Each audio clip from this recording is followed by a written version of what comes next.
Well, in light of all of the crud that we saw inside that fuel pump, or I saw inside that fuel pump, well, you saw it too.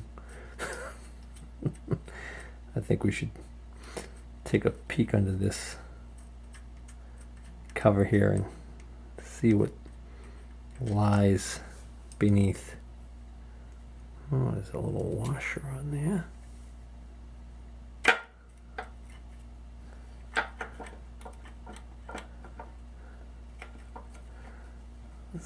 Does this something sticking up that keeps us from lifting this off? Yeah, there is. Okay. So that one doesn't want to go up because this hose is actually keeping it from doing that. Let me, let's see. See if I undo the one above it. So now I'm undoing this one. Top one too.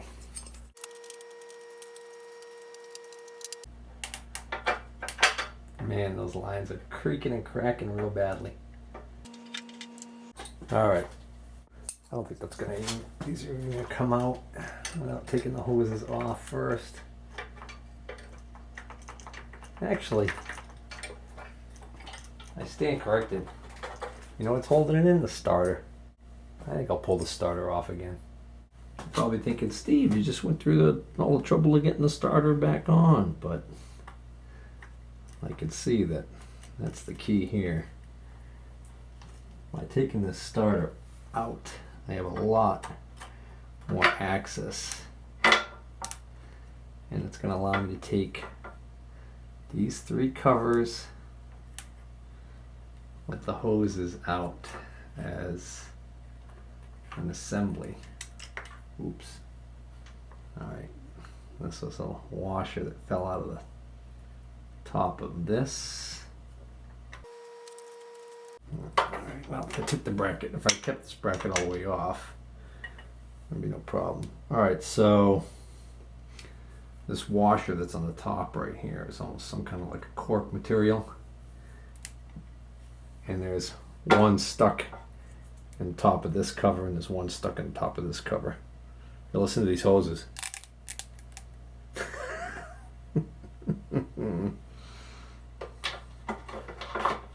Wonderful, huh?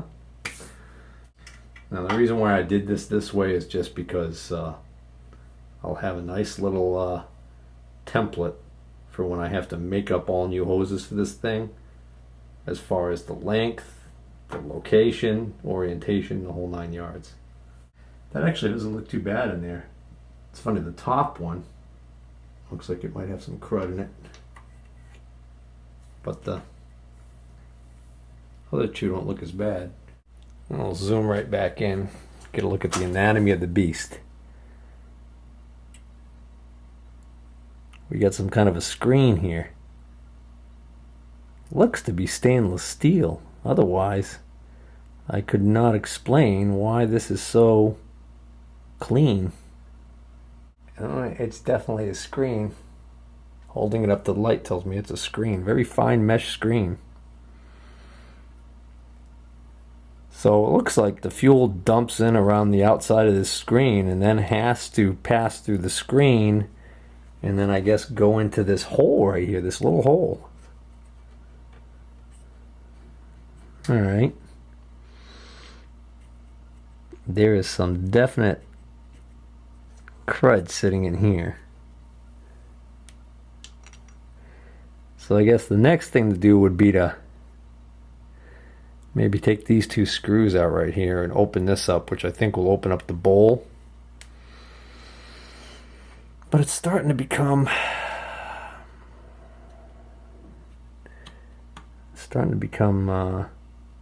evident to me that maybe I should just take these carburetors off and take them completely apart and clean them. Just noticed, check out the top screen here.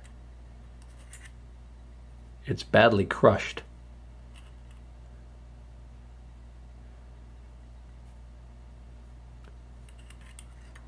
Wonder how that happened.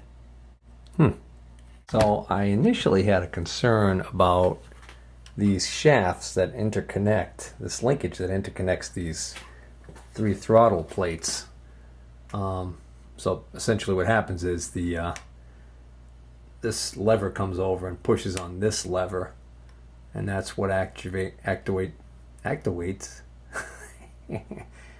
that's what actuates the throttle plate. Say that 5 times fast. Anyways, but as you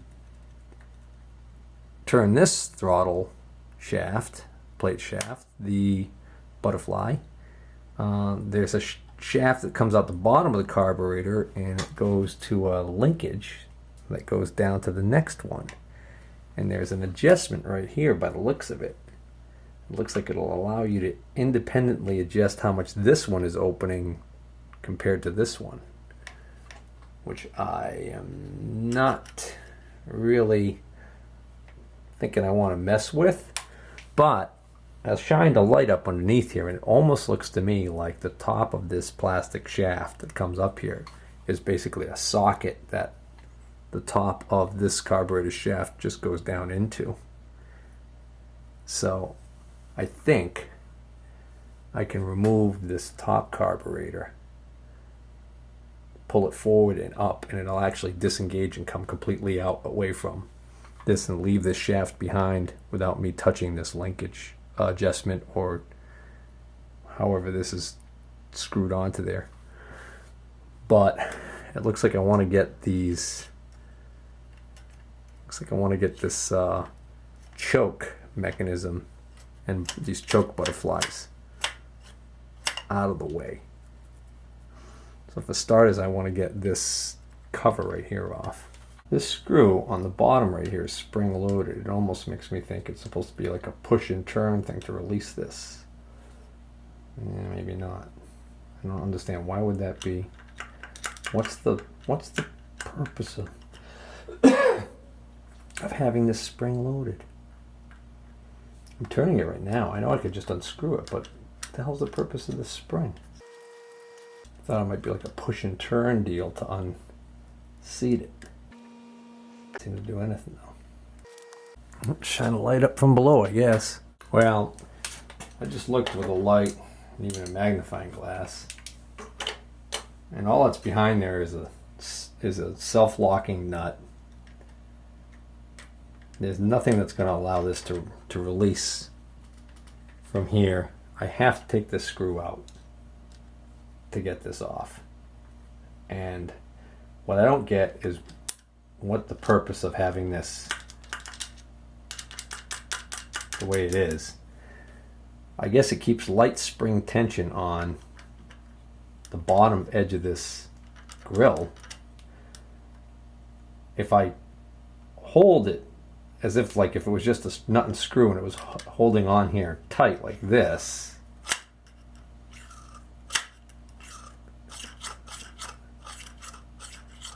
I don't see what difference that would make. On the bottom one here, the lower one, it does seem like maybe it, yeah, if this was tight, this bottom one might actually drag a little bit. Stick? I don't know.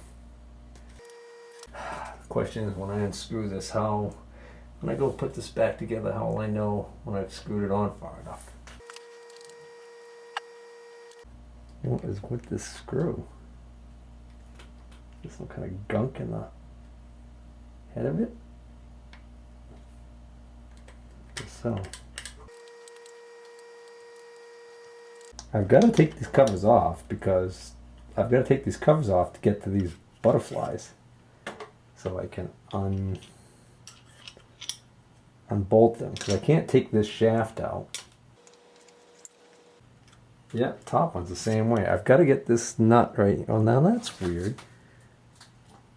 I just noticed there's a cutout. Oh, wait a minute. I don't need to take these off yet. There's just enough of a cutout right here in this grill for me to get a nut driver on there. How the heck did I miss that? Damn it.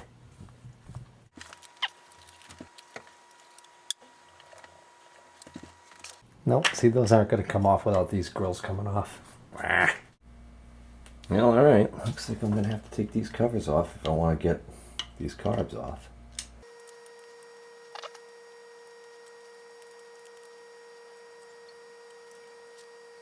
That's a long screw. So when I take that cover off on the bottom, I'll be able to do this. Take this off of here like this.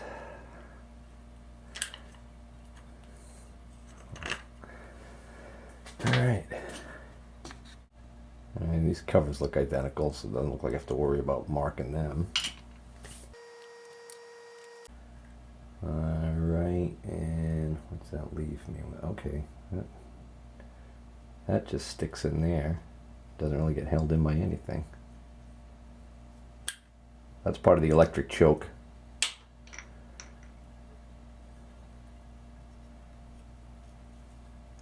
And it looks like the spring is captive to this with a 90-degree bend, so if I wanted to take this spring out of this assembly, I'd have to be able to turn this whole thing 90 degrees, and it's just going to be easier to just unscrew this nut right here and take it off that way. Put this nut back on here for safekeeping. It's interesting that this top carburetor has this stud here for the spring, which makes it unique from the other two carburetors, at least in that way, if not other ways. The other two carburetors on the bowls, they have threaded holes, so that must be just a stud that they thread into the carburetor to make it. So I think all three of these carburetors are identical, and you just thread a stud into the bowl of the one that's gonna have this support for the spring. Looks like the way these carbs are on here that you can't use a socket on this nut on this side, and you can't use a wrench on that side unless you have the distributor off. But there's a little cutaway down here, almost like a little tunnel. Looks like you can get a socket on, but the extension won't fit, so I'm going to use my 1/4-inch drive set. Hopefully that'll get in there. Okay, even with the 1/4-inch drive, I can't quite get in here, but I think part of my problem is this plate right here. So I think once I drop this plate out of the way, I'll be able to do it. And I just got to make a note to myself that this ground wire right here, which I'm gonna replace later, is going to have to go in this right hand screw.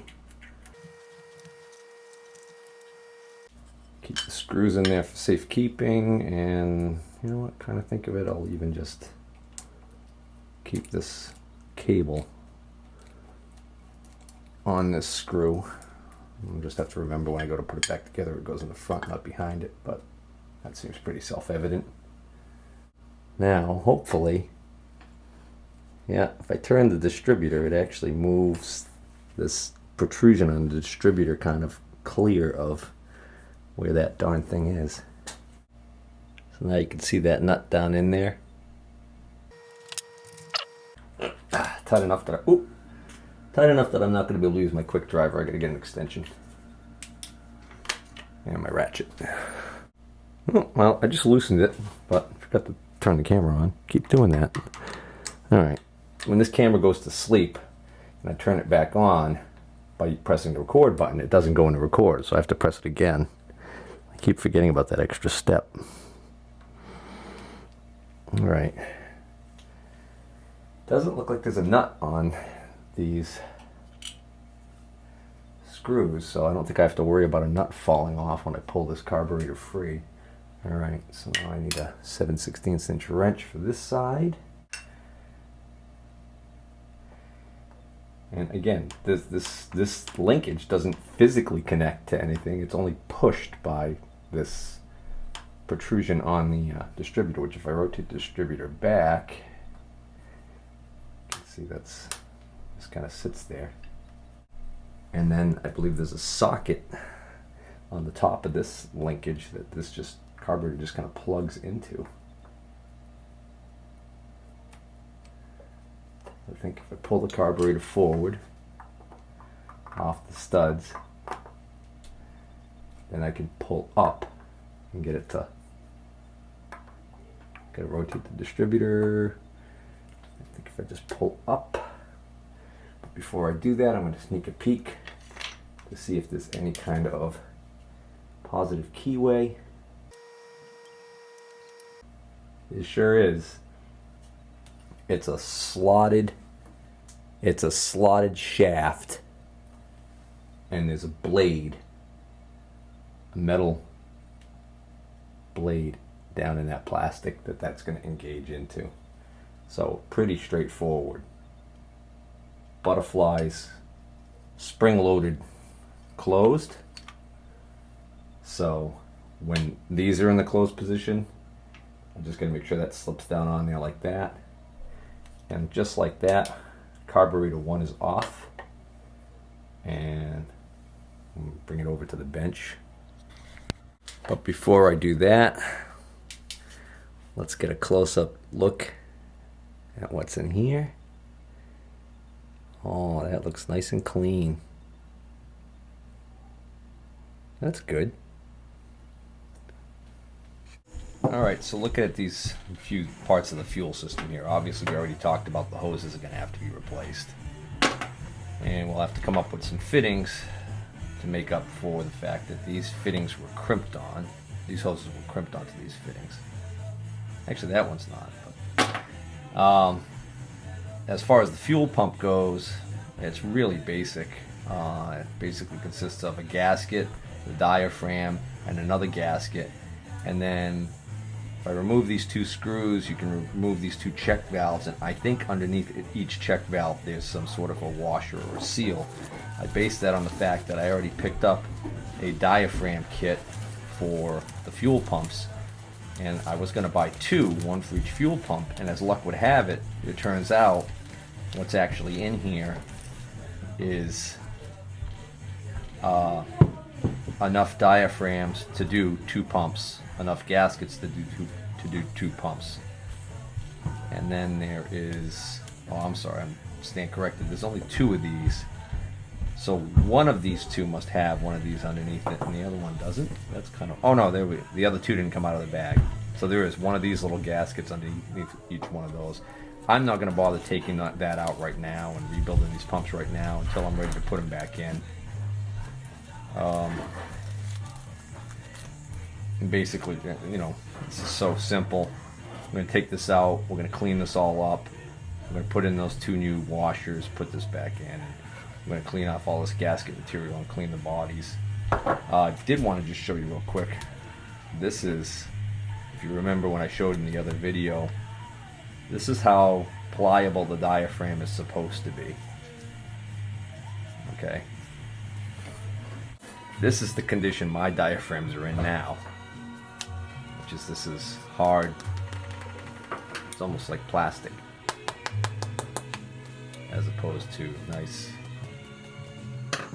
pliable material. Now, one concern I have, which is not going to rear itself right away, but down the road, is because I got a really good deal on this kit, and I don't know when this kit was produced, but this is an aftermarket Quicksilver marine parts and accessories replacement part. So I'm hoping this is new enough that the design of the new diaphragms takes into account E10 fuels, ethanol additives and fuels, which are a big contributor to failure on components like this. So I'm going to set aside the fuel pump rebuild for now and take a look inside this carburetor, because I think I'm going to end up wanting to get kits for these carburetors. Unless I see something very positive about what I see inside these things and think that I can get away with just cleaning whatever's in there. And my breakfast is ready. It's yet another Sunday morning. I just didn't bother telling anybody on camera. Oh, look at that. 2 different size screws. The extra long one actually would not even probably go in on this side, because this is a blind hole, I think. No, it's not. So I'm just going to make note that this longer screw is the inboard screw. Call it inboard. The short one's the outboard screw on the bowl here. So this should now separate. And it does. Okay. also want to make note, in case this can be flipped 180 degrees, that this circle right here is not centered on this plate that I'm pulling off. This circle is actually off center and it's closer to the body of the carburetor. In other words, it doesn't go like that. It goes like that. Never seen one set up like this. Interesting. The float is just loose in there, and as the float floats up in this cavity, it pushes on this little point right here. And that little tiny needle is sticking a little bit when it's supposed to open. Not by much, but a tiny bit. Alright, this has got a cone shape on the top, flat on the bottom, flat on the bottom. Yeah, I'll be right up. The flat on the bottom faces down into the bowl. Shake it, don't hear anything inside, which means either A, it doesn't have any leaks, or B, it's just been dry for so long that if there was any gas trapped inside, if you shake a float and you hear gas inside, it means you get a bad float. If it's a metal float, sometimes you can actually solder the float and repair it, if a replacement float's not available. Yeah, there's some gunk down in the bottom there. Alright, I'm going to eat my pancakes before they get cold.